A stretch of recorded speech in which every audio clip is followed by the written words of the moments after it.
ನಿಮ್ಮ ಮನೆಗೆ ಯಾರಾದರೂ ಇನ್ನೊಂದು ಅವರಲ್ಲಿ ಎಷ್ಟು ಬರ್ತಾರೆ ಇಮ್ಯುನಿಟಿಗೆ ಏನು ಮಾಡೋದು ಗೊತ್ತಿಲ್ವಾ ಅಂತ ಟೈಮಲ್ಲಿ ಈ ವಿಡಿಯೋ ನೋಡಿ. ಬೇರೆ 3 ಐಟಮ್ಸ್ ಹಾಕಿ ಬಿರಿಯಾನಿ ಮಾಡ್ತಾ ಇರೋದು. ನೀವೇನು ಅಳತೆಗೆ ತಕ್ಕಂತೆ ನೀರು ಹಾಕಬೇಕು, ಬೇಯಿಸ್ಬೇಕು, ಅಷ್ಟೇ ನಿಮ್ಮ ಕೆಲಸ.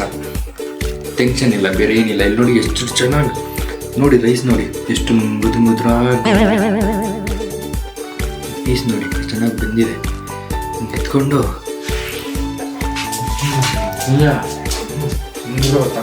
ನಾವು ಹೋಟ್ಲಲ್ಲಿ ಮುಗಿಸಿದ ಆ ಥರ ಬಿರಿಯಾನಿ. ಈ ವಿಡಿಯೋಗೆ ಏನಾದರೂ 10K ವ್ಯೂಸ್ ಅಂತಂದರೆ ನಾನು ಇದೇ ಥರ ಸಿಂಪಲ್ಲಾಗಿ ಅಡುಗೆ ಮಾಡೋದು ಇನ್ನೊಂದು ವಿಡಿಯೋ ಮಾಡ್ತೀನಿ.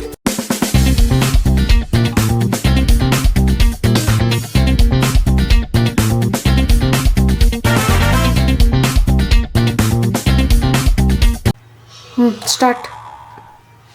Hello guys, welcome back to our channel. ಇವತ್ತು ನಾವು ನಮ್ಮ ಹೋಮ್ ಕಿಚನಲ್ಲಿ ಹೋಮ್ ಮೇಡ್ ಬಿರಿಯಾನಿ ಮಾಡ್ತೇವೆ. ನಿಮಗೋಸ್ಕರ ನಿಮ್ಮ ಜೊತೆ ನಾನು ಬಿರಿಯಾನಿ ಮಾಡ್ತೀನಿ, ನಾವಿಬ್ಬರು ಸೇರ್ಕೊತೀನಿ. ಓಕೆ, ಸ್ಟಾರ್ಟ್ ಮಾಡೋಣ. Simple and easy steps, not complicated, ಎಲ್ಲರೂ ಮಾಡ್ಕೋಬೋದು, ಈಸಿಯಾಗಿದೆ ಸ್ಟೆಪ್ಸ್. ಸರಿ ಬನ್ನಿ ಸ್ಟಾರ್ಟ್ ಮಾಡ್ಕೊಳ್ಳೋಣ. ನಮ್ಮ ಇಂಗ್ರೀಡಿಯೆಂಟ್ಸು ಏನೇನು ಬೇಕೋ ಎಲ್ಲ ತಂದಿಟ್ಕೊಳ್ಳೋಣ, ಪಟ ರೆಡಿ ಮಾಡೋಣ. ಗೈಸ್, ಇದು ಆ್ಯಕ್ಚುಲಿ ಮಾಡ್ತಾ ಇರೋದು ಹೋಮ್ ಮೇಡ್ ದೊನ್ನೆ ಬಿರಿಯಾನಿ. ಇದೆಲ್ಲ ಆಲ್ಮೋಸ್ಟ್ ನಿಮಗೆಲ್ಲ ರೆಡಿಮೇಡ್ ಸಿಗುತ್ತೆ. ನಿಮ್ಗೇನು ಬೇರೆ ಮೂರೇ ಐಟಮ್ಸ್ ಹಾಕ್ಬೇಕು ನಿಮ್ಮ ಪಾತ್ರೆಗೆ. 3 ಐಟಮ್ಸ್ ಹಾಕಿದ್ರೆ ನಿಮ್ಮ ಬಿರಿಯಾನಿ ರೆಡಿ ಆಗುತ್ತೆ. ನಾನು ತೋರಿಸ್ತೀನಿ ಏನೇನು ಐಟಮ್ಸ್ ಅಂತ, ನೀವೇ ಶಾಕ್ ಆಗ್ತೀರಾ. ಗೈಸ್, ನಾನಿವಾಗ 1 kg ಚಿಕನ್ ತೊಗೊತಾ ಇದ್ದೀನಿ, 1 kg ರೈಸ್ ತೊಗೋತಾ ಇದ್ದೀನಿ. ಸೊ ಇದೊಂಥರ 1 kg ಬಿರಿಯಾನಿ ಮಾಡ್ತಾ ಇರೋದು.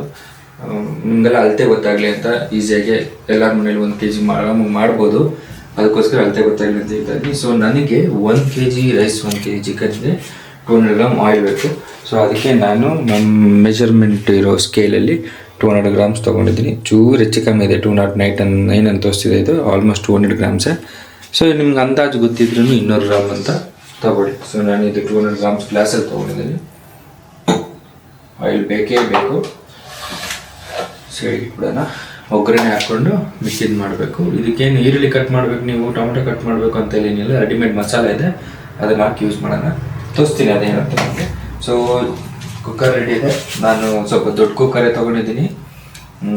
ಇದು 2 kgನೂ ಮಾಡ್ಬೋದು, ಇಲ್ಲ 3 kgನೂ ಮಾಡ್ಬೋದು ಅನ್ಕೋತೀನಿ. ಅಷ್ಟು ಐಡಿಯಾ ಇಲ್ಲ ನನಗೆ, ಆದರೆ 1 kg ಅಂತೂ ಪಕ್ಕ ಮಾಡ್ಬೋದು. ಕುಕ್ಕರ್ ಯಾವಾಗಲೂ ಸ್ವಲ್ಪ ದೊಡ್ಡ ಸೈಜೇ ತೊಗೊಳ್ಳಿ, ಯಾಕಂದರೆ ಓವರ್ಫ್ಲೋನು ಆಗಬಾರ್ದು ನೀವು ಮಾಡೋ ಥರ ಇದ್ದರೆ. 1 kg ಕುಕ್ಕರಲ್ಲಿ ಮಾಡ್ತಿರೋದನ್ನು ಓಕೆ, 1.5 kg 2 kg ಲೀಟ್ರ್ ಕುಕ್ಕರಲ್ಲಿ ಮಾಡೋದಿದ್ರು ಓಕೆ, ನೋಡ್ಕೊಂಡು ಮಾಡಿ. ಆದರೆ ಕುಕ್ಕರ್ ಸ್ವಲ್ಪ ಬೆಸ್ಟ್ ಅಂದ್ಕೊತೀನಿ, ಯಾಕಂದರೆ ಅದು ದಮ್ ಹಿಡಿಯೋದಕ್ಕೆ ಅದಕ್ಕೆಲ್ಲ ಬೇಕಾಗುತ್ತೆ. ಸೊ ಅದಕ್ಕೋಸ್ಕರ ಕುಕ್ಕರ್ ಬೆಸ್ಟು. ಸೊ ನೆಕ್ಸ್ಟು ನಾನು ಸ್ಟವ್ ಆನ್ ಮಾಡಿಕೊಂಡು ಸ್ಟೆಪ್ಸ್ ತೋರಿಸ್ತೀನಿ ಏನೇನಂತ. ಇವಾಗ ಎಣ್ಣೆ ಹಾಕ್ಕೋತೀನಿ ನಾನು 200 ಗ್ರಾಮ್ಸು.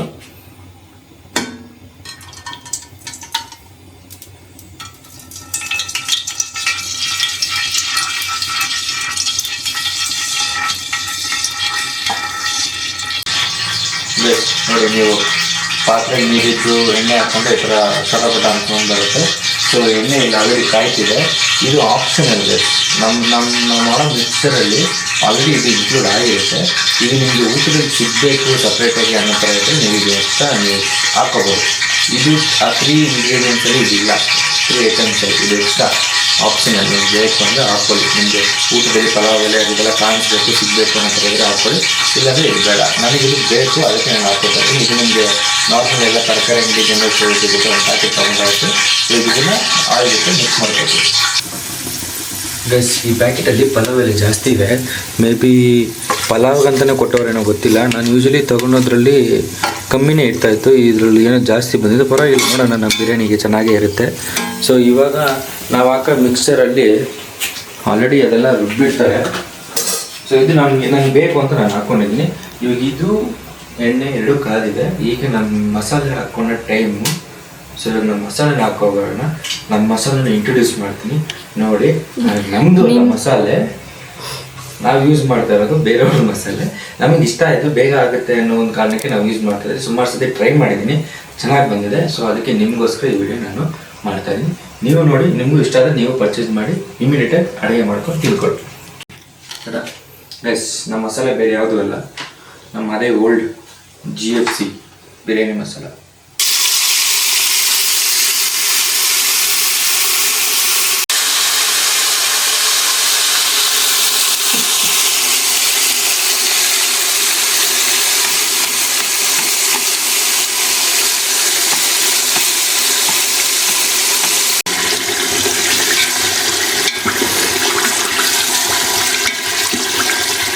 ಗೈಸ್, ಇದೇ ನಮ್ಮ ಮಸಾಲೆ GFC ಬಿರಿಯಾನಿ ಮಸಾಲೆ. ಇದನ್ನು ಎಣ್ಣೆಯಲ್ಲಿ ಮಿಕ್ಸ್ ಮಾಡ್ಕೋಬೇಕು.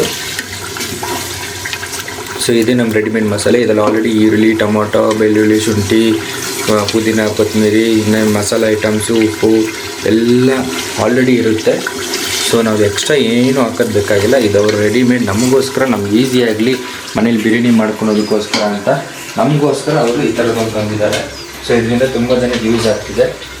ಮ್ಯಾಜಿಕ್ ಬಿರಿಯಾನಿ ಮಸಾಲೆ ಗ್ರೇವಿ ಅಂತ ಹೇಳ್ಬಿಟ್ಟು ಅವ್ರ ಅಂಗಡಿಗೆ ನಿಮ್ಗೆ ಸಿಗುತ್ತೆ. ಹೋದರೆ ನಿಮಗೆ ಕೊಡ್ತಾರೆ.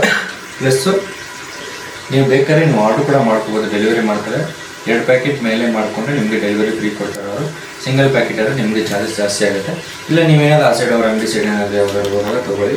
ಈ ಪ್ಯಾಕೆಟ್ನ ಅವ್ರು ಇರೋ ಪ್ರಕಾರ ಫ್ರಿಜ್ಜಲ್ಲಿ ಇಟ್ಟರೆ 1 ಮಂತ್ ಇಡ್ಬೋದಂತೆ. ಹೊರಗಡೆ ಏನಾದರೂ ಇಟ್ಟಿದ್ರೆ ಒಂದು ವಾರ ಇಲ್ಲ ಒಂದು 10 days ಅಷ್ಟಲ್ಲಿ ಯೂಸ್ ಮಾಡ್ಕೋಬೋದು ನೀವು.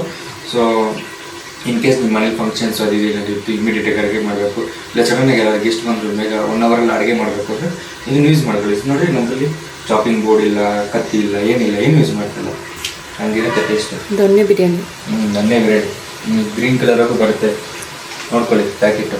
ಬೇಕು ಅಂದರೆ ಒಂದು ಫೋಟೋ ಹಾಕ್ತೀನಿ ಇರುತ್ತೆ.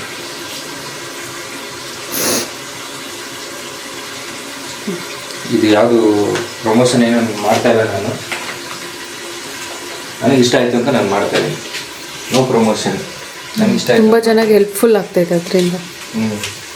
ಆ್ಯಕ್ಚುಲಿ ಅವರು ಒಂದು ಒಳ್ಳೆ ಕೆಲಸನೇ ಮಾಡ್ತಾ ಇದ್ದಾರೆ. ಎಲ್ಲರಿಗೂ ಈ ಥರ ರೆಡಿ ಮಾಡಿಕೊಟ್ಟು ಅದರಲ್ಲಿ ಏನು ಎಕ್ಸ್ಟ್ರಾ ಪ್ರಿಸರ್ವೇಟಿವ್ಸು ಅದೆಲ್ಲ ಏನಿಲ್ಲ. ಮನೇಲಿ ಮಾಡೋ ಥರನೇ ಹೋಮ್ ಮೇಡ್ ಥರ ಮಾಡಿ ಇದು ಮಾಡ್ತಾ ಇರೋದು. ಸೊ ಎಲ್ಲರಿಗೂ ಹೆಲ್ತಿಯಾಗೂ ಇರುತ್ತೆ ಮತ್ತು ಕ್ಲೀನಾಗೂ ಇರುತ್ತೆ. ಬಿರಿಯಾನಿ ಮಾಡಬೇಕಾದ್ರೆ ಏನು ಗಲೀಜಾಗಲ್ಲ. ಹೇಳು, ಕ್ಲೀನಾಗೂ ಇರುತ್ತೆ. ಮತ್ತು ಅವರು ಇದು ಮಸಾಲೆ ರೆಡಿ ಮಾಡೋದು ಕೂಡ ಅಷ್ಟೇ ಒಂದು ಫ್ಯಾಕ್ಟ್ರಿಯಲ್ಲಿ ರೆಡಿ ಮಾಡ್ತಾಯಿದ್ರು. ಮುಂಚೆ ಅಂದರೆ ಅವ್ರು ಹೋಟ್ಲಲ್ಲೇ ಮಾಡ್ತಿದ್ರು. ಅವರು ಹೋಟ್ಲಲ್ಲಿ ಮಾಡಿ ಪ್ಯಾಕ್ ಮಾಡ್ತಾಯಿದ್ರು. ಈಗ ಅವ್ರಿಗೆ ಹಂಗೆ ಅದಕ್ಕೆ ಅಂತ ಒಂದು ಹೋಟ್ಲೆಟ್ಟು ಒಂದು ಚಿಕ್ಕದಾಗಿ ಫ್ಯಾಕ್ಟ್ರಿ ಥರ ಮಾಡಿದರೆ ಕ್ಲೀನಾಗಿ ಪ್ರೊಸೆಸ್ ಮಾಡ್ತಾರೆ, ಮಾಡಿ ಎಲ್ಲ ಪ್ಯಾಕ್ ಮಾಡಿ ರೆಡಿ ಮಾಡ್ತಾರೆ. ಅದು ಭಯನೇ ಬೀಳೋದು ಬೇಕಾಗಿಲ್ಲ. ನಾವು ತುಂಬ ತಿಂದಿದ್ದೀವಿ ಅದನ್ನ ಮಾಡಿಕೊಂಡು. ಮಟನ್ ಬಿರಿಯಾನಿ ತಿಂದಿದ್ವಿ, ಚಿಕನ್ ಬಿರಿಯಾನಿ ತಿಂದಿದ್ವಿ. ನಮ್ಗೆ ಚೆನ್ನಾಗಿ ಇಷ್ಟ ಆಗಿದೆ. ಸೊ ಅದಕ್ಕೆ ಇವಾಗ ನಮ್ಮ ಮನೇಲಿ ತುಂಬ ತಿನ್ನಬೇಕು ಅಂತ ಅನಿಸ್ತಿದೆ. ತುಂಬ ದಿವಸ ಆಯಿತು. ಸೊ ನನಗೂ ಮಾಡಬೇಕು ಅಂತ ಅಂದ್ಕೊಂಡಿದ್ದೀನಿ. ಅದಕ್ಕೋಸ್ಕರ ನಿಮಗೂ ಒಂದು ವೀಡಿಯೋ ಮಾಡೋಣ ಅಂತ. ನೀವು ಈ ವಿಡಿಯೋ ನೋಡಿದ್ರೆ ನಿಮಗೂ ಒಂದ್ಸತಿ ಟ್ರೈ ಮಾಡಿ. ಅವ್ರ ವೀಡಿಯೋಗಳು ನೀವು ಸುಮಾರು ನೋಡಿರ್ತೀರಿ ಅನ್ಕೊತೀನಿ. ಯೂಟ್ಯೂಬ್ ಚಾನಲಲ್ಲಿ ಹೆಂಗೆ ಮಾಡೋದೆಲ್ಲ ತೋರಿಸಿರ್ತಾರೆ. ಸೊ ಅಲ್ಲೇ ನೀವು ನೋಡ್ಬೋದು. ಇಲ್ಲಾಂದರೆ ನಾನು ಮಾಡೋದು ನೀವು ನೋಡ್ಬೋದು. ನೋಡಿಕೊಂಡು ಮನೆ ಮಾಡ್ಕೋಬೋದು ಸ್ಟೆಪ್ಸ್ ಏನೇನು ಅಂತ. ಆಯಿಲ್ ಹಾಕೋಬೇಕು 1 kg ಇದಕ್ಕೆ 200 grams ಆಯಿಲು. ಇವಾಗ ಆ ಮಸಾಲೆ ಹಾಕೋಬೇಕು. ಒಂದು ಸ್ವಲ್ಪ ಆದಮೇಲೆ ಇದಕ್ಕೆ ನೆಕ್ಸ್ಟು ಚಿಕನ್ ಹಾಕೋಬೇಕು. ಆಮೇಲೆ ರೈಸ್ ಹಾಕೋಬೇಕು. ಆ ರೈಸ್ ತಕ್ಕಂತೆ ನೀರು ಹಾಕೋಬೇಕು. ಮುಗೀತು. ರೆಡಿ ಇದೆ. 1 kg ಚಿಕನ್ ತೊಗೊಂಡಿದ್ದೀನಿ, ತೊಳೆದಿಟ್ಕೊಂಡಿದ್ದೀನಿ. ಸೊ ಇವಾಗ ಆ ಮಸಾಲೆಗೆ ಹಾಕೋತೀನಿ. ಮಸಾಲೆ ಜೊತೆ ಚಿಕನ್ ಬೇಳೆ ಅಂತ. ಸೊ ಜೊತೆಗೆ ನಿಮ್ಮ 1 kg ರೈಸು ನಾನು ನೆನೆಯಕ್ಕೆ ಇಟ್ಕೊಂಡಿದ್ದೀನಿ. ನೆಂದರೆ ಸ್ವಲ್ಪ ನೈಸ್ ನೆಂದರೆ ಚೆನ್ನಾಗಿರುತ್ತೆ ಬಿರಿಯಾನಿಗೆ. ಸೊ ಇದು ನೆನೆಲಿ ಚಿಕನ್ ಬೆಂದಾದ್ಮೇಲೆ ನಾವು ರೈಸ್ ಹಾಕ್ಕೊಳ್ಳೋಣ. ಸೊ ಇವಾಗ ಚಿಕನ್ ಹಾಕ್ಕೊಳ್ಳೋಣ ಅದಕ್ಕೆ ಮಸಾಲೆ. ಸೊ ಹಾಕೊಳ್ಳೋಕೆ ಮುಂಚೆ ಒಂದ್ಸತಿ ಕಲಿಸ್ಕೊಳ್ಳೋಣ. ಇದು ಆ್ಯಕ್ಚುಲಿ ಜಾಸ್ತಿ ಏನು ಬೇಯಿಸೋದು ಬೇಕಾಗಿಲ್ಲ. ಇದರಲ್ಲಿ ಈರುಳ್ಳಿ, ಟೊಮೊಟೊ ಅದೆಲ್ಲ ಆಲ್ರೆಡಿ ಬೆಂದು ಅದನ್ನು ಮಿಕ್ಸರ್ ಮಾಡಿ ಹಾಕಿರ್ತಾರೆ. ಸೊ ನಾವು ಒಂದು ಸ್ವಲ್ಪ ಬೇಯಿಸ್ಕೊಂಡ್ರೆ ಸಾಕು.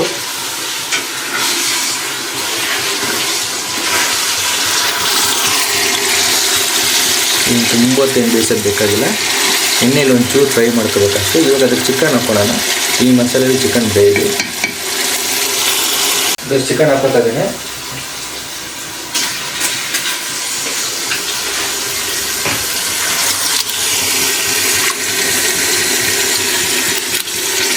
ಚಿಕನ್ ಪೀಸು ಅಷ್ಟೇ ನೀವು ಬಿರಿಯಾನಿಗೆ ಬೇಕಾಗಿರುತ್ತೆ. ಚಿಕನ್ ಪೀಸು ಬಿರಿಯಾನಿಗೆ ಬೇಕಾಗಿರುತ್ತೆ. ಮೀಡಿಯಮ್ ಪೀಸ್ ಹಾಕ್ಕೊಳ್ಳಿ, ವಿತ್ ಬೋನ್ ಇರೋ ಥರ. ಸೊ ಅಂಗಡಿಯಲ್ಲಿ ಕೇಳಿದ್ರೆ ಬಿರಿಯಾನಿ ಪೀಸ್ ಅಂದರೆ ಅವರೇ ಹೊಡ್ಕೊಡ್ತಾರೆ. ಇಲ್ಲ ನಿಮ್ಗೆ ಐಡಿಯಾ ಇದ್ದರೆ ನಿನ್ನೆ ನೀವು ಹೊಡ್ಕೊಂಡು ತಗೊಂಡ್ರೆ ಬಿರಿಯಾನಿ ಪೀಸು ಚೆನ್ನಾಗಿರುತ್ತೆ.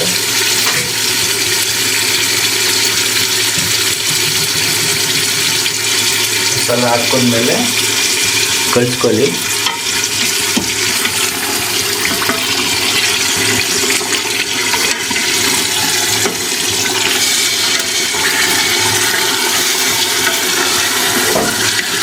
ಈ ಮಸಾಲೆಯಲ್ಲಿ ಆಲ್ರೆಡಿ ಅವ್ರು ಉಪ್ಪು ಹಾಕಿರ್ತಾರೆ, ಸೊ ನೀವೇನು ಎಕ್ಸ್ಟ್ರಾ ಉಪ್ಪು ಹಾಕೋದೇನು ಬೇಕಾಗಿಲ್ಲ. ಈ ಚಿಕನ್ಗೂ ಸೇರಿಸಿ ರೈಸ್ಗೂ ಸೇರಿಸಿ ಉಪ್ಪು ಹಾಕಿರ್ತಾರೆ. ಸೊ ಇದರಲ್ಲಿ ಏನು ಉಪ್ಪು ಖಾರ ನೀವೇನು ಟೆನ್ಷನ್ನೇ ತೊಗೊಳೋದು ಬೇಕಾಗಿಲ್ಲ. ಅಯ್ಯೋ ನಂಗೆ ಅಳತೆ ಗೊತ್ತಾಗಲ್ಲ ಏನು ಹಾಕಬೇಕು ಅಂತ. ನೀವು ಬೇರೆ ನೀರು ಅಕ್ಕಿ ಹಾಕ್ತಿರಲ್ಲ, 1 kg ಅಕ್ಕಿ ಅಂದರೆ ಅದಕ್ಕೆ 1.5 ಲೀಟ್ರ್ ನೀರು ಹಾಕ್ಕೋಬೇಕು ಅಷ್ಟೇ. ಯೂಶ್ವಲಿ 2 ಲೀಟ್ರ್ ನೀರು ಹಾಕ್ಕೋತಾರೆ, ಇಲ್ಲಿ 1.5 ಲೀಟ್ರ್ ಹಾಕ್ಕೋತಾರೆ. ಯಾಕಂದರೆ ನಮ್ಮ ಮಸಾಲೆನೇ ಅರ್ಧ kg ಬರುತ್ತೆ, ಅರ್ಧ ಲೀಟ್ರ್ ಬರುತ್ತೆ. ಸೊ ಅಲ್ಲಿಗೆ 2 ಲೀಟ್ರ್ ಆಗೋಯ್ತು, ಬ್ಯಾಲೆನ್ಸ್ ಆಗುತ್ತೆ.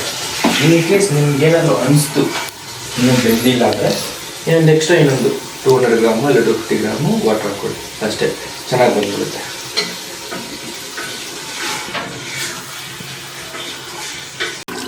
ಗೈಸ್ ನೋಡಿ ಚೆನ್ನಾಗಿ ಕಲಿಸ್ಕೊಂಡಿದ್ದೀನಿ. ಚಿಕನ್ನು ಒಂದು ಆಲ್ಮೋಸ್ಟ್ ಒಂದು 60% ಬೆಂದಿದೆ, ಇನ್ನೂ ಬೇಯಬೇಕು. ಸೊ ಅದನ್ನು ನಾವು ನೀರು ಹಾಕಿದ್ಮೇಲೆ ರೈಸ್ ಜೊತೆಗೆ ಬೇಯಿಸ್ಕೊಳ್ಳೋಣ. ಸೊ ಇವಾಗ ನಾನು ಸಪ್ರೇಟಾಗಿ ಇದಕ್ಕೆ ಬೇಕಾಗಿರೋ 1.5 ಲೀಟ್ರು ನೀರು ಎತ್ತಿಟ್ಕೊಂಡಿದ್ದೀನಿ. ಸೊ ಆ 1.5 ಲೀಟ್ರ್ ನೀರು ಪ್ಲಸ್ ಈ ಮಸಾಲೆಲಿರೋ ಅರ್ಧ ಲೀಟ್ರ್ ಮಸಾಲೆ ಎರಡು ಸೇರಿದ್ರೆ 2 ಲೀಟ್ರ್ ಆಯಿತು. ಸೊ ಆವಾಗ 1 kg ರೈಸ್ಗೆ 2 ಲೀಟ್ರ್ ನೀರು ಕರೆಕ್ಟ್ ಆಯಿತು. ಇನ್ ಕೇಸ್ ನೀವು ರೈಸ್ ಯಾವ್ದು ತೊಗೋತೀರೋ ಗೊತ್ತಿಲ್ಲ, ನಾನು ಬುಲೆಟ್ ರೈಸ್ ತೊಗೊಂಡಿದ್ದೀನಿ.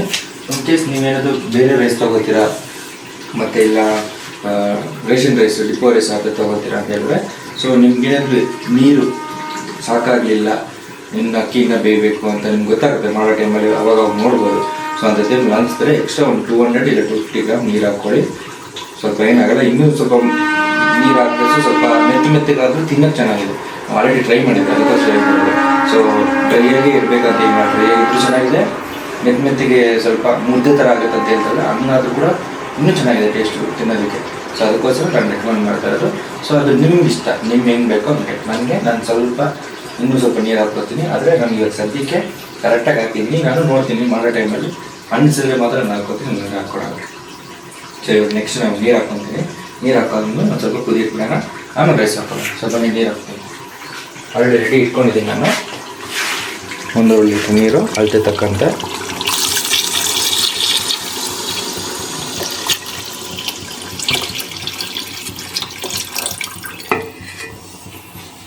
ಸೊ ನೀರು ಹಾಕ್ಕೊಂಡ್ಮೇಲೆ ಕಾವು ಜಾಸ್ತಿ ಇಟ್ಕೊಳ್ಳಿ, ಅಲ್ಲಿವರೆಗೂ ಕಾವು ಕಮ್ಮಿಯಲ್ಲೇ ಚಿಕನ್ ಜೊತೆ ಮಸಾಲೆ ಬೇಯ್ತಾ ಇರಲಿ. ಸೊ ನೀರು ಹಾಕಿದ್ಮೇಲೆ ಕಾವು ಜಾಸ್ತಿ ಇಟ್ಕೊಳ್ಳಿ. ಸೊ ನೀರು ಕುದೀಲಿ. ಸೊ ನೀರು ಕುದಿಯೋ ಟೈಮಲ್ಲಿ ಚಿಕನ್ ಕೂಡ ಅದ್ರ ಜೊತೆ ಇನ್ನೂ ಸ್ವಲ್ಪ ಬೇಯುತ್ತೆ.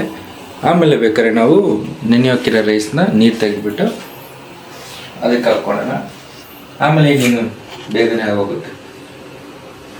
ಇದಕ್ಕೆಲ್ಲ ನೀವು ಜನರಲಿ ನೀವು ಮಾಡ್ಬೇಕಾದ್ರೆ ಎಷ್ಟು ಟೈಮ್ ಕೊಡಬೇಕು, ಈರುಳ್ಳಿ ಹಚ್ಕೋಬೇಕು, ಪುದೀನ ಕೊತ್ತಂಬರಿ ರೆಡಿ ಇಟ್ಕೋಬೇಕು, ಟೊಮೊಟೊ ರೆಡಿ ಇಟ್ಕೋಬೇಕು.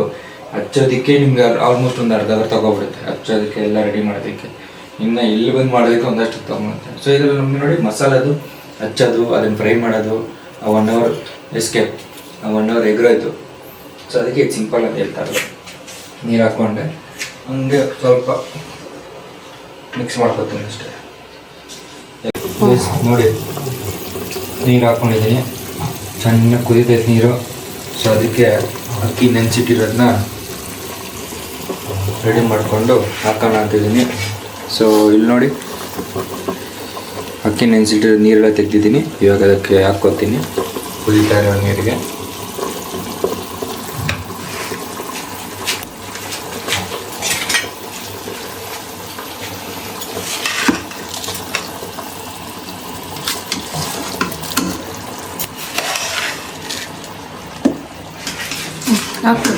ಹಾಕು ಕೈಯಲ್ಲೇ ಹಾಕ್ಕೊಳ್ಳು.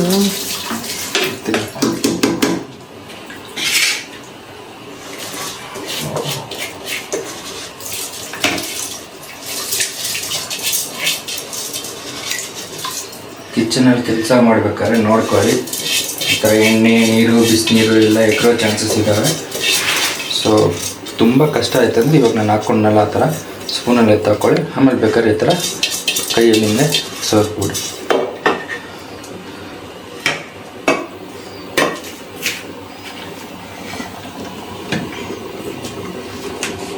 ಹಾಕೊಂಡ್ಮೇಲೆ ಜಾಸ್ತಿ ಇದು ಮಾಡಿದ್ರೆ ಒಂದ್ಸತಿ ಕಲ್ಸ್ಕೊಂಬಿಡೋಣ.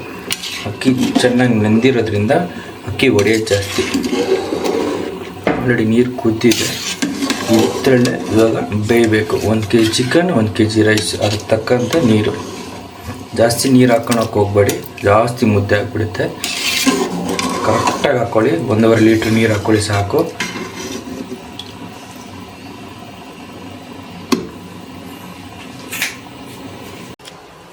ಆಲ್ರೆಡಿ ಕ್ಯಾಮ್ರಾಮನ್ ಬಾಯಲ್ಲಿ ನೀರು ಬರ್ತೈತೆ. ಯಾವಾಗ ಆಗುತ್ತೆ ಅಂತ ಕೇಳ್ತಾವ್ರೆ. ಅದಕ್ಕೆ ಹೇಳಿದ್ದೀನಿ ವೆಯ್ಟ್ ಮಾಡು, ನಿನ್ನ ಬಾಯಲ್ಲೆಲ್ಲ ನೋಡೋರ ಬಾಯಲ್ಲೂ ನೀರು ಬರ್ಸ್ತಾ ಇದ್ದೀನಿ ಅಂತ ಹೇಳ್ತೀನಿ ಇವತ್ತು. ರೈಸ್ ಇವಾಗ ಚೆಕ್ ಮಾಡೋಣ ರೈಸ್ ಎಷ್ಟು ಬಂದಿದೆ ಅಂತ ಇದರಲ್ಲಿ. ಸೊ ಒಂದ್ಸತಿ ಕಲ್ಸ್ಕೊಂಡು ನೋಡೋಣ.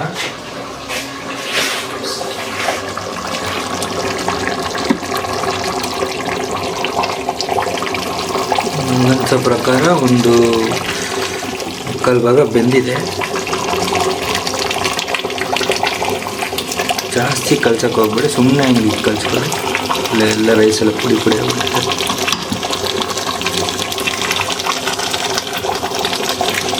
ಸೊ ಇವಾಗ ನಾನು ಸಿಮ್ಮಲ್ಲಿ ಇಟ್ಕೊತೀನಿ, ಸ್ಲೋ ಮಾಡಿಕೊಂಡು. ಇನ್ನೊಂದು ಸ್ವಲ್ಪ ಹೊತ್ತಾದಮೇಲೆ ನಾನು ಕುಕ್ಕರ್ ಮುಚ್ಚಿ ತೋರಿಸ್ತೀನಿ ದಮ್ ಹಾಕ್ಕೊಂಡು. ನಮ್ಮ ಬಿರಿಯಾನಿ ರೆಡಿ ಆಗ್ತಿದೆ. ಗೈಸ್ ಇನ್ನೇನು ನೀರು ಖಾಲಿ ಆಗ್ತಿದೆ. ಸೊ ಇವಾಗ ದಮ್ ಹಾಕ್ಕೊಳ್ಳೋಣ. ಇದು ಸಿಮ್ಮಲ್ಲೇ ಇಟ್ಕೊಂಡಿದ್ದೀನಿ. ಇವಾಗ ಅದಕ್ಕೆ ಕುಕ್ಕರ್ ಮುಚ್ಚಿಬಿಟ್ಟು ವಿಸಿಲ್ ಇಡಲ್ಲ, ಕುಕ್ಕರ್ ಮುಚ್ಚಿಬಿಟ್ಟು ನಾನು ತೋರಿಸ್ತೀನಿ ದಮ್ ಹಾಕೋದು ಹೆಂಗೆ ಅಂತ. ಮುಚ್ಚಳ ತೊಗೊಬರ್ತೀನಿ. ಮುಚ್ಚಳ ತೊಗೊಂಡಿದ್ದೀನಿ ದಮ್ ಹಾಕೋದಕ್ಕೆ. ವಿಸಿಲ್ ಹಾಕೋಬೇಡಿ ಇದಕ್ಕೆ. ಇದನ್ನು ಹಂಗೆ ಮುಚ್ಚಿ ನೋಡ್ಕೊಳ್ಳಿ ಮುಚ್ಚೋ ಟೈಮಲ್ಲಿ ಎಲ್ಲ ಕರೆಕ್ಟಾಗಿದೆ ಅಂತ.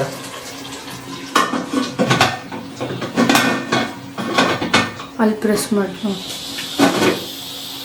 ಇವಾಗ ಜೋರಾಗಿ ಇಟ್ಕೊಳ್ಳಿ, ಸಿಮ್ನ ಜೋರಾಗಿ ಇಟ್ಕೊಳ್ಳಿ. ಮತ್ತು ಇಲ್ಲಿ ಅಬ್ಸರ್ವ್ ಮಾಡಿ, ಇಲ್ಲಿ ನಿಮ್ಗೆ ಹೊಗೆ ಬರಬೇಕು. ಹೊಗೆ ಬರೋವರೆಗೂ ಜೋರಾಗಿ ಇಟ್ಕೊಳ್ಳಿ. ಇದು ದಮ್ ಹಾಕೋ ಪ್ರೊಸೀಜರು ಅವ್ರು ಹೇಳ್ಕೊಟ್ಟಿದ್ದೆ.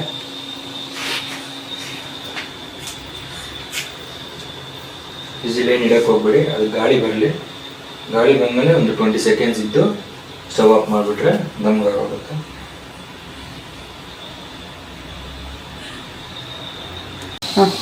ಸೊ 30 ಸೆಕೆಂಡ್ಸ್ ಆಗಿದೆ ಅಂತ ಅನ್ಕೊಂತೀನಿ.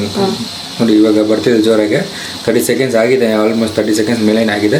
ಸೊ ಇವಾಗ ನಾನು ಸ್ಟವ್ ಆಫ್ ಮಾಡ್ತಾಯಿದ್ದೀನಿ. ಇವಾಗ ಆಫ್ ಮಾಡ್ತಾಯಿದ್ದೀನಿ ಅಷ್ಟೇ, ಬೇರೆ ಏನಿಲ್ಲ. ಇದನ್ನು 20 ಮಿನಿಟ್ಸ್ ಹಂಗೆ ಇಡಿ. ಕುಕ್ಕರ್ ಓಪನ್ ಮಾಡೋಕ್ಕೆ ಹೋಗ್ಬೇಡಿ.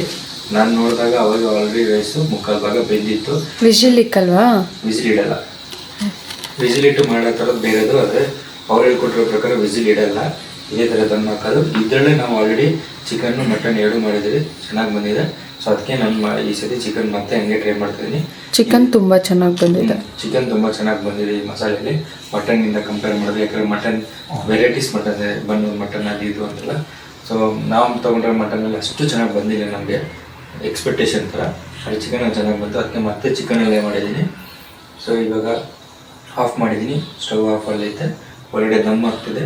ಇನ್ನೊಂದು 20 ಮಿನಿಟ್ಸ್ ತಡ್ಕೊಂಡು ವೆಯ್ಟ್ ಮಾಡಿದ್ರೆ ಒಳಗಡೆ ಇನ್ನೂ 25% ಬೇಯಬೇಕಾಗಿರೋ ರೈಸು ಬೆಂದೋಗುತ್ತೆ. ಆಮೇಲೆ ಘಮ ಬಿರಿಯಾನಿ ನನ್ನ ಬಾಯಲ್ಲಿ ನೀನು ಆಲ್ರೆಡಿ ಸ್ಟಾರ್ಟ್ ಆಗ್ತೈತೆ. ನಿಮ್ಮ ಬಾಯಲ್ಲಿ ಆಲ್ರೆಡಿ ಬರ್ತೀನಿ ಅಂತ ಗೊತ್ತು, ನನಗೆ ಗೊತ್ತು. ಗಸ್ ಆಫ್ಟರ್ 20 ಮಿನಿಟ್ಸ್ ಬ್ರೇಕ್ ನಮ್ಮ ಬಿರಿಯಾನಿ ರೆಡಿ ಇದೆ. ಒಂದು ಬಿರಿಯಾನಿ ಕತೆ ಹೇಗಾಗಿದೆ ನೋಡೋಣ. ನೀವು ಬೇಕಾದ್ರೆ ತುಪ್ಪನೂ ಹಾಕ್ಕೊಳ್ಳಿ ಎಣ್ಣೆ ಜಾಗದಲ್ಲಿ, ಇನ್ನೂ ಚೆನ್ನಾಗಿರುತ್ತೆ. ಬೆಂದಿದೆಯಾ? ಬೆಂದಿರುತ್ತೆ.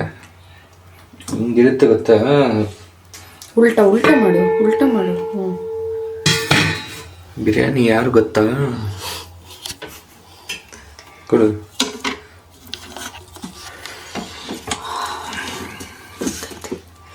ಅಂದರೆ ಇದರಲ್ಲಿ ಕಲರ್ ಬೇರೆ ಕಾಣಿಸ್ತೈತೆ. ವಿಡಿಯೋದಲ್ಲಿ ಕಲರ್ ಬೇರೆ ಇದೆ, ಅದು ಗ್ರೀನ್ ಕಲರೇ. ನಿಮ್ಗೆ ಬ್ರೌನ್ ಕಾಣಿಸ್ತಿರ್ಬೇಕು ವಿಡಿಯೋದಲ್ಲಿ.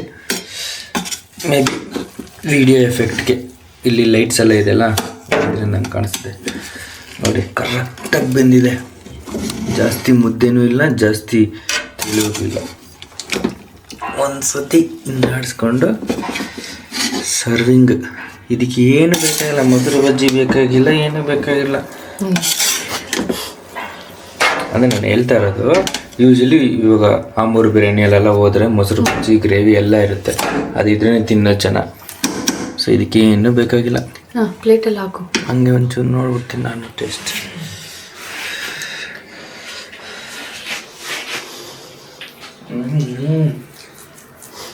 ಹಿಂಗಿದೆ ಗೊತ್ತಾ, ಹಿಂಗೆ ನೋಡಿ ಗೊತ್ತಾಗುತ್ತೆ.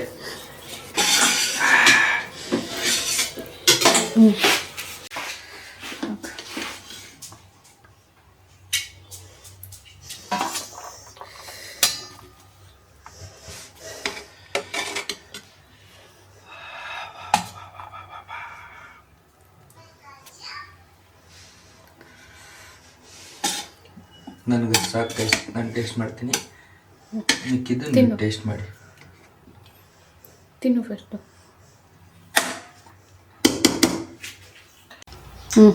ನಿನಗೆ ಹೇಳೋಕ್ಕೆ ನನಗೆ ಪೇಷನ್ಸ್ ಸಿಗ್ತಾ ಇಲ್ಲ, ತಿನ್ನಬೇಕು ಅನಿಸ್ತೈತೆ. ಫಸ್ಟ್ ಬಾಯಿಗೆ ಹಾಕೋಬಿಡ್ತೀನಿ.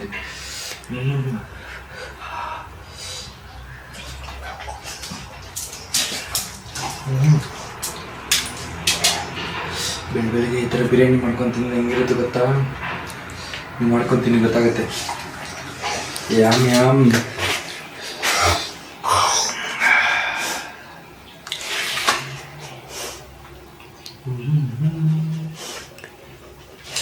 ನಾನು ಮಾಡಿದ ಬಿರಿಯಾನಿ ಹೆಂಗಿರುತ್ತೆ ಟೇಸ್ಟ್ ಮಾಡಿ ನೋಡಿ. ಮನೆಗೆ ಯಾರಾದರೂ ಇನ್ನೊಂದು ಅವರಲ್ಲಿ ಗೆಸ್ಟ್ಗಳು ಬರ್ತಾ ಇದ್ದಾರೆ, ಇಮಿಡಿಯೇಟಾಗಿ ಏನು ಮಾಡೋದು ಗೊತ್ತಿಲ್ವಾ ಅಂತ ಟೈಮಲ್ಲಿ ಈ ವಿಡಿಯೋನ ನೋಡಿ. ಬೇರೆ 3 ಐಟಮ್ಸ್ ಹಾಕಿ ಬಿರಿಯಾನಿ ಮಾಡ್ತಾ ಇರೋದು. ಒಂದು ಮಸಾಲೆ, ಒಂದು ಚಿಕನ್ನು, ಒಂದು ರೈಸು. ಸೊ ಎಲ್ಲ ಅಳತೆ ತಕ್ಕಂತೆ ಎಲ್ಲ ಕ್ಲೀನಾಗಿ ಎಕ್ಸ್ಪ್ಲೇನ್ ಮಾಡಿದ್ದೀನಿ ಈ ವಿಡಿಯೋದಲ್ಲಿ. ಇಮ್ಮಿಡಿಯೇಟಾಗಿ ಮಾಡ್ಬೋದು, ಜಾಸ್ತಿ ಟೆನ್ಷನ್ನೇ ತೊಗೊಳೋದು ಬೇಕಾಗಿಲ್ಲ. ಇದರಲ್ಲಿ ಉಪ್ಪು ಖಾರ ಏನು ಇದು ಮಾಡೋದು ಬೇಕಾಗಿಲ್ಲ, ಎಲ್ಲ ಆಲ್ರೆಡಿ ಇರುತ್ತೆ. ನೀವೇನು ಅಳತೆಗೆ ತಕ್ಕಂತೆ ನೀರು ಹಾಕಬೇಕು, ಬೇಯಿಸ್ಬೇಕು, ಅಷ್ಟೇ ನಿಮ್ಮ ಕೆಲಸ. ಟೆನ್ಷನ್ ಇಲ್ಲ, ಬೇರೆ ಏನಿಲ್ಲ. ಇಲ್ಲಿ ನೋಡಿ ಎಷ್ಟು ಚೆನ್ನಾಗಿ ನೋಡಿ, ರೈಸ್ ನೋಡಿ ಎಷ್ಟು ಮೃದುರಾಗಿ ಬಂದಿದೆ. ಈ ಪೀಸ್ ನೋಡಿ ಎಷ್ಟು ಚೆನ್ನಾಗಿ ಬಂದಿದೆ. ಹಿಂಗೆ ಎತ್ಕೊಂಡು ಮುಂದೆ ಗೊತ್ತಾ ಯಾವ ಹೋಟ್ಲಲ್ಲಿ ನಿಮ್ಗೆ ಸಿಗ್ತಾರ ಆ ಥರ ಬಿರಿಯಾನಿ ನಂಗೆ ತಿನ್ಬೇಕು ಅನಿಸ್ತೈತೆ. ಸೊ ಆಮೇಲೆ ಸಿಗೋಣ. ನಮ್ಮ ಮನೆಗೆ ಗೆಸ್ಟ್ಗಳಿದ್ದಾರೆ, ಅವ್ರಿಗೂ ತಿನ್ಸೋಣ. ಗೈಸ್, ನಿಮ್ಗೆ ಸಪೋರ್ಟ್ ಬೇಕು. ಈ ವಿಡಿಯೋಗೆ ಏನಾದರೂ 10K ವ್ಯೂಸ್ ಬಂತು ಅಂದರೆ ನಾನು ಇದೇ ಥರ ಸಿಂಪಲ್ಲಾಗಿ ಅಡುಗೆ ಮಾಡೋದು ಇನ್ನೊಂದು ವೀಡಿಯೋ ಮಾಡ್ತೀನಿ. ಬೇರೆ ಐಟಮ್ಸು, ಬೇರೆ ಇಂಗ್ರೀಡಿಯೆಂಟ್ಸಲ್ಲಿ ಇದರ ಸಿಂಪಲ್ಲಾಗಿ ಈಸಿಯಾಗಿ ಎಲ್ಲರಿಗೂ ಮಾಡೋಕ್ಕಾಗುವಂಥದ್ದು ಐಟಮ್ಸ್ನ ಇನ್ನೊಂದು ತೊಗೊಬರ್ತೀನಿ. Please guys, 10K views.